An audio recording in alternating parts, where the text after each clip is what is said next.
answered affirmatively. You can have a seat, and I hope your opening statements were truthful. I should have done that before your opening statements, but I guess we'll have to take your word for it. Representative Robbins, let's start with you.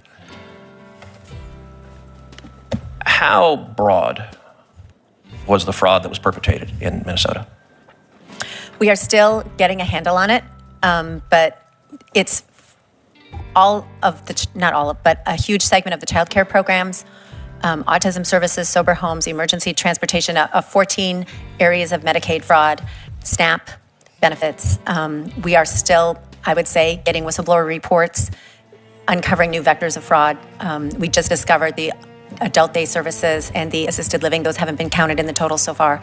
So I believe it's much broader than we currently know, and we will continue to expose it.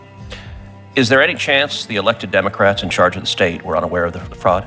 No. There have been credible whistleblower allegations, press reports, and Office of Legislative Auditor reports for many years. Mr. Hoke, I want to thank you for your citizen journalism and your hard work pressing for accountability here. I will say I watched the video that you did with rapt attention. It was profoundly effective. It was also, by the way, an indictment of all of the so-called journalists on the national level, because none of them could be bothered to actually go and investigate. I want to ask you the same questions I asked Representative Robbins. Number one, how broad do you believe the evidence shows the fraud in Minnesota was? It's easily in excess of $30 billion when you take everything into account. You've got all of these NGOs, you've got nonprofits, you've got county money, you've got city money, you've got CCAP money, you've got another thing called Great Start. So there are all these piles of money that factor into the fraud. I don't know that anybody can ever determine an exact number, but I kept telling the U.S. attorney when he came out, he said, you got to get your number up, you got to get your number up, and he did. He kept ratcheting up the number, and I kept saying, you got to be at least at $30 billion.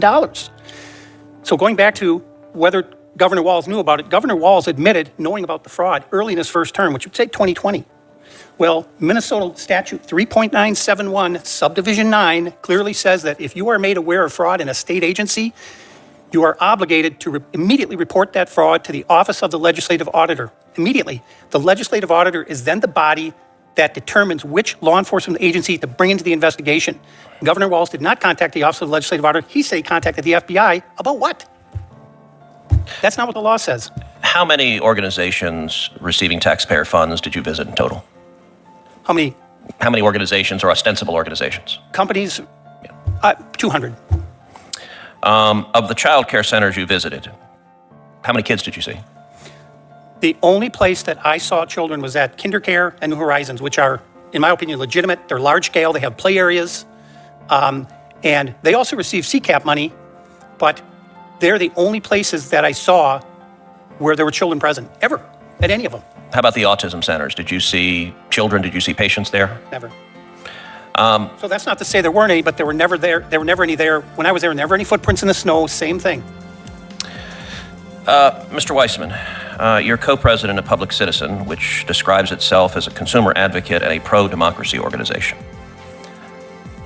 Would you agree that the fraud in Minnesota was staggering and shocking? I agree that there is fraud in Minnesota. I don't believe these estimates are grounded in any evidence that I've seen. The $9 billion figure was based on a claim just that, well, I think that half of them must be fraudulent. I just heard a comment just saying, boost the number up. But to be clear, and with respect, you missed my testimony. No question there's fraud in Minnesota, and absolutely I share your righteous anger about whatever degree of fraud there was there.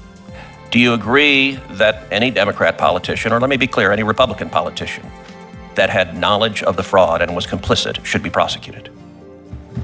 I'm not sure what they're being prosecuted for, but also in my testimony, I described also outside of Minnesota the manifold ways that this administration is enabling fraud. Look, I understand. The reason, hold on. The standard is that you want to prosecute. Sir, I'm going to ask a question, and then you can answer it. Yes, sir. Your organization describes itself as a pro-democracy organization. I'm going to try to find out if you actually are pro-democracy or if you're simply pro-Democrat and are a partisan. We've seen the Democrats who want to change the topic, so I get you want to testify how much you hate Donald Trump. But I'm quite certain Donald Trump was not running a fraudulent daycare center or a fraudulent autism center in Minnesota. So all of the talking points about how you dislike Trump, set them aside. We will see the Democrats on this committee go down those talking points. Do you believe elected politicians in Minnesota who were aware of this fraud and were complicit in it should be prosecuted? Should there be accountability? There absolutely should be accountability. It is not normal to prosecute government officials for not prosecuting fraud. That is not a standard I'm aware of that you've advocated or that anyone else has advocated in the Senate. So do you think it's perfectly okay? I did not say if let's say Governor Walz or Attorney General Ellison knew about the fraud, benefited from the fraud in terms of bundling votes, benefited from the frauds in terms of collecting campaign finance violations, and deliberately looked the other way. You think that's not criminal conduct? In that hypothetical, it is not okay. 100% not okay. But also, if you'll permit me, that hypothetical is in fact happening throughout. Okay, yes, I get it. You dislike Trump. I understand you dislike Trump, sir. It is whether I have a standard of accountability. So let me, sir, please do not interrupt me. Please do not. Please do not interrupt me. Please do not interrupt me. Sir. You may answer questions after I ask them.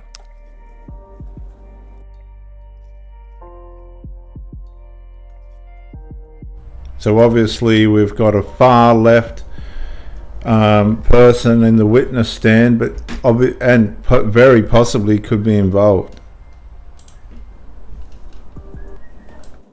You've heard the evidence and testimony about daycare centers with no children, with no toys, with no facilities, with windows that are blacked out. Do you believe it is possible that the officials sending millions of dollars to those fake daycare centers and fake autism centers didn't know what was going on? Well, what I heard was claims about that, and I too have watched the video. We're both parents. I'm glad that the child care centers don't open their door for someone who's knocking there. I don't view that as evidence that the child care centers are fake child care centers, although I'm sure there are some. My understanding is that state investigators have gone to do their duty at those exact same child centers and have found that most of them actually are operating correctly. Well, I will say it is disappointing that you had a chance leading a nonprofit that is supposedly pro-democracy to take a principled stand.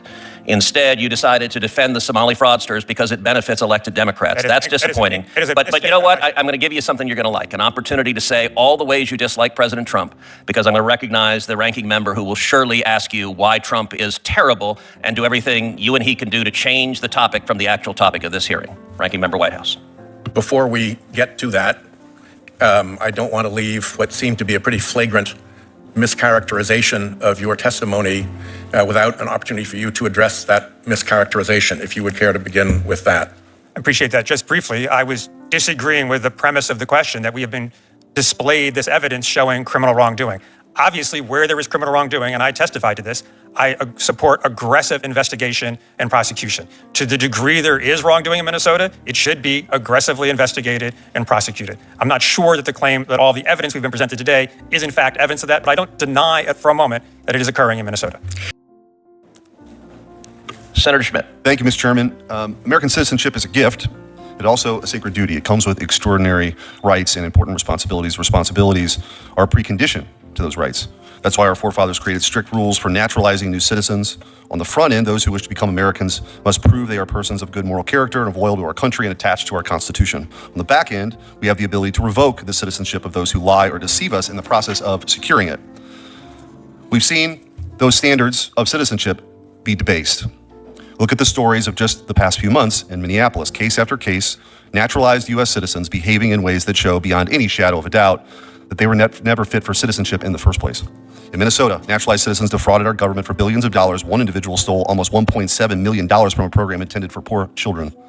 Just today, a naturalized citizen in Massachusetts pled guilty to stealing over $1 million from our welfare programs. Something has to change. It's why I've introduced the SCAM Act to expand and accelerate our ability to denaturalize people who should have never become citizens in the first place.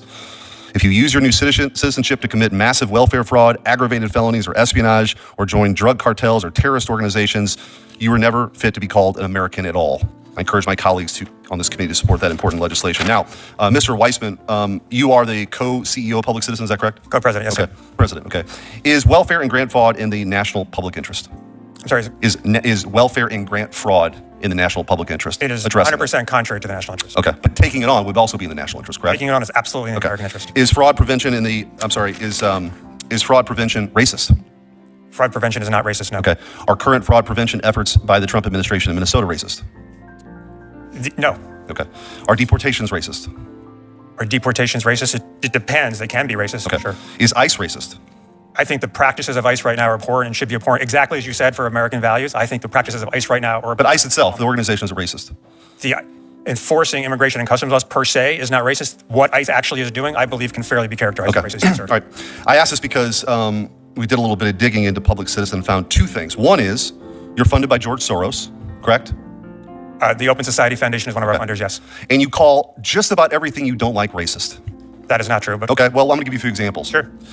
On December 11th, 2019, Public Citizen tweeted that the banking sector as a whole is racist. On August 17th, 2021, Public Citizen sent in a press release that algorithmic racism was a major problem and that we need to start creating anti-racist algorithms. On December 23rd, 2020, Public Citizen tweeted that our healthcare system is a racist abomination. On April 7th, 2023, Public Citizen tweeted that expelling two Tennessee state reps for violating the legislature's rule was racism. On April 15th, 2021, Public Citizen tweeted that law enforcement in this country has been overrun by racism. On June 25th, 2020, Public Citizen tweeted, racism is the reason DC is not a state. On January 15th, 2019, Public Citizen tweeted that asking about citizenship status on the census was racist. On August 24th, 2020, Public Citizen tweeted, defund our racist, hyper-militarized, murderous American police force. On July 10th, 2020, Public Citizen tweeted that law and order is a racist dog whistle. Do you stand by these statements? Well, I appreciate the depths of which you've gone of research. In the context of all those statements, yes, sir. So all of those things are racist. If you want to go through them, we can talk. So here's, Sure. I'm really glad. But No, hold on. I'm glad for this moment of clarity because a lot of witnesses would try to sidestep that. That's correct. But what you have shown in the questioning we've seen before, in just these examples, the public interest isn't your interest at all. It is not your interest at all. You use racism as an attempt to intimidate people to get your way. And it's not 2020 anymore. The American people are over it. So what you're going to find is we're going to prosecute, and it has nothing to do with race. We're going to prosecute because fraud was committed on a level that is so offensive to this country. Your words that don't mean anything aren't going to stop what's coming. And I want you to take that back to George Soros and all these ridiculous funders you have to try to muddle the issue because justice is coming. And by the way, if I have it my way, we will denaturalize all these fraudsters and send them home. Mr. Chairman, I'm out of time. Senator Hirono.